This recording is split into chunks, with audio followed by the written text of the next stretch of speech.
First, we will look the factor that affect the gasoline demand. So with the policy support and the energy cost advantage, the sales of passenger vehicles in China, so we can see the growth of EV is faster than the expected previously. On the left chart, we can see the permeability ratio of EV jumped up from 50% in 2021 to around 35% in 2023. It has rose to 42% in March this year. So it is expected to be at 38% this year, which affecting the performance of China's gasoline demand. According to our data, up to the end of 2023, the EV distributed about 5 to 6% in the vehicle ownerships of China. It has rose 1 to 1.5 percentage points compared to 2022. So the faster process of substitution of EV for gasoline vehicles is running faster than the previous we have expected. In addition to the existing policy support for EV, in tax incentives and driving rights, there is also a significant advantage in the energy cost. The right chart shows that the comparison between the energy cost of gasoline vehicle and EV from 2021 to April of this year. So we can see that the energy cost per 100 kilometers is 40 to 70 yuan for gasoline vehicle and 10 to 25 yuan for EV. The cost of gasoline vehicle is much higher than that of EV. So from the view of China State Information Center, the permeability ratio of EV will increase quickly before 2028 and then slow down to 60% by 2033. Next, we will look at the China's diesel demand. So for China's diesel demand, transportation demands accounts for 60 to 70% of that. So here we chose some indexes to reflect China's logistic performance. The first is China Logistic Industry Boom Index, which reflects the overall performance of China logistic industry. The second is FTL Freight Index. This index includes about 2.6 million trucks, so including light trucks, medium trucks, and heavy trucks. The final two data are the indexes of full-size data of China's heavy-duty trucks with a load capacity of 12 tons or above. And this index is for the heavy-duty diesel truck, and this index is for heavy-duty LNG truck. The color is used to indicate the change of the data.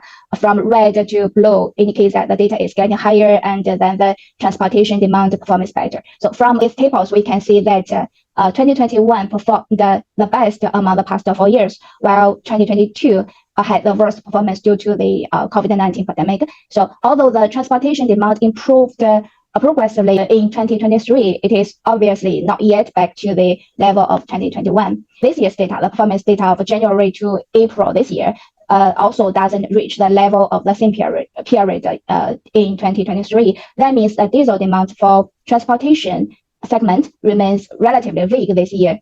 By comparing this two tables, we can see that the operational mileage of LNG heavy trucks have a better performance since 2023, which surpassed the level of 2021. It is expected to further increase and deepen the substitute of diesel in this year. In the past 3 years, the operating mileage of the diesel heavy-duty truck has decreased year after year.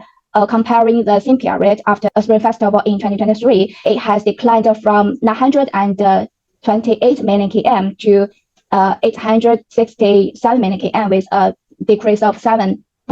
At the same time, due to the advantages of lower price on LNG, the operating mileage of LNG heavy-duty truck doubled from 80 million km in 2022 to 176 million km in this year. So generally, when we assess the economy of LNG or diesel in heavy-duty truck, we compare the retail price of diesel and LNG. So when the retail price of LNG is equal to or less than the diesel retail price, LNG has economy. When the ratio is lower than 0.75, it has strong economy. So and the fleet is more willing to use LNG trucks.